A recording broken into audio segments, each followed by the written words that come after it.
歡迎翻嚟名人會客廳。喺今日呢兩節嘅名人會客廳咧，我哋再一次邀請到我哋前 KTSF 嘅新聞主播蔡文耀先生嚟到節目當中。咁啊，當然佢依家咧就其實咧佢本身係做金融嘅，咁咧我就同佢改咗個名咧，就叫做旅遊達人。咁啊，Hello Philip 你好。誒，多謝你啊 Mina 嚇，你呢個名改咗之後，而家我行出街好多朋友都咁叫我。啊，好多人以為你帶團添。係啊，好多人以為我改咗行做旅行社啊。咁其實咧就阿 Philip 咧就好熱衷於呢個旅行，中意玩啫。係咁啊，講開旅遊咧，其實我自己咧就有一個感受咧，就係因為舊年咧我就去得比較多嘅，係咁啊發現咧去得多之後咧，真係會上癮喎。哦，你舊年我知道你都去咗杜拜同埋埃及係嘛？係，同埋英國嚇。哦，咁啊好多見聞同我哋都可以分享下喎。係當然啦嚇，咁就咁你自己有冇呢個感覺咧？就係好容易，即係去得多咧，就自不然咧就真係會愛上咗呢個旅遊咯嚇。係啊，因為旅行咧，其實就係我哋其實每一日都喺屋企自己嘅旅行緊，只不過喺屋企嘅前邊度行到後邊咁解嘅啫。但係每一日咧，我哋旅行嘅過程咧，如果你見得到一啲新鮮嘅嘢咧，你自不然咧係會感興趣。同埋咧，旅行嘅時候我哋學到好多嘢。我覺得旅行就係上堂，學到好多嘢之後咧，哦原來串埋晒啲嘢，原來我以前聽好多關於呢一個國家呢一度當地嘅人同埋風俗嘅嘢。而家我明白喎，點解係咁樣樣啦嚇？係啊，呢樣嘢真係好緊要啊！咁啊，Philip，我想問下啦，你最近去咗邊啲地方旅行呢？最近呢，就我最近係去完呢個東南亞啊，主要呢就係去新加坡啊、馬來西亞，最特別呢就係去印尼。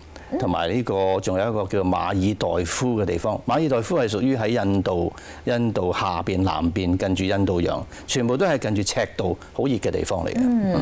嚇，嗰啲係有一個島仔組成㗎，係咪？如果你講馬爾代夫呢，其實呢個國家我一直都好感興趣，因為呢，佢全個國家都係由一啲好細嘅島礁所組成嘅。佢大概有1000幾個島礁。咁而平均嘅國家嘅平均嘅高度呢，係只係唔超過2米嘅，即係話唔超過6尺。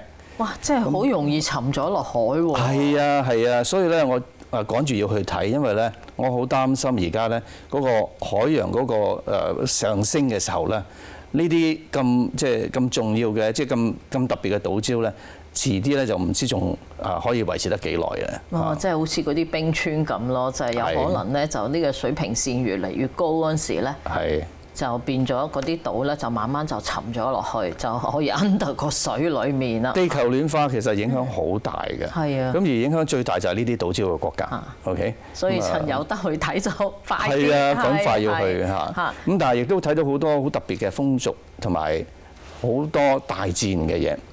嗱，今次我去馬爾代夫咧，馬爾代夫好得意嘅，佢飛去馬爾代夫嗰個路程咧，我哋呢度美國冇直飛嘅，咁通常都係要經過馬來西亞或者新加坡，甚至喺杜拜嗰度咧係有飛機去嘅。即係轉機咁。你飛到去首都嗰度咧，佢即刻隔離咧就有個全世界最大嘅水上飛機場。哦。因為你要去任何一個島嗰度玩咧，你都要再轉嗰啲水上飛機嘅。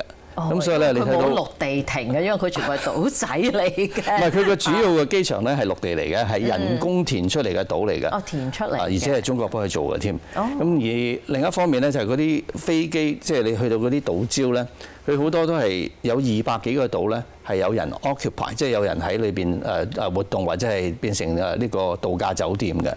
咁有好多都係一島一酒店。咁所以我哋去嗰個酒店嘅時候咧，我哋要坐差唔多都仲要再轉45分鐘嘅水上飛機，先至可以降落嗰個海面嗰度咧，再轉呢個快艇去到嗰個島嘅。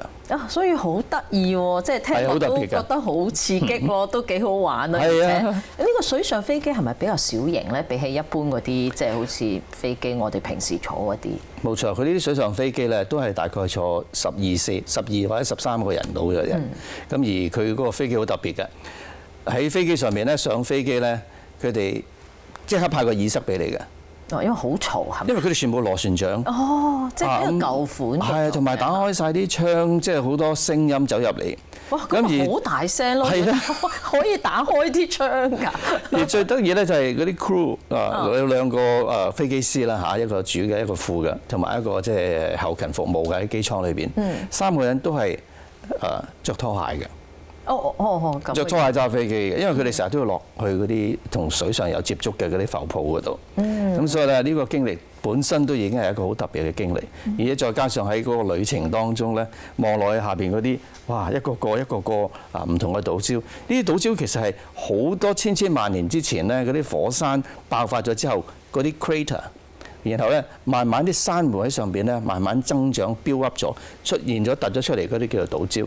咁啊好多呢啲咁嘅好特別嘅一個形狀，咁加上咧嗰度有好多海洋嘅生物，真係好好玩。係，我哋多謝晒 Philip 先。咁我哋而家咧就進入一段廣告。廣告之後咧，我哋請阿 Philip 咧佢繼續同大家講下啦，就馬爾代夫啦。另外咧就亦都有個佢印象好深刻嘅地方咧，就係印尼啦。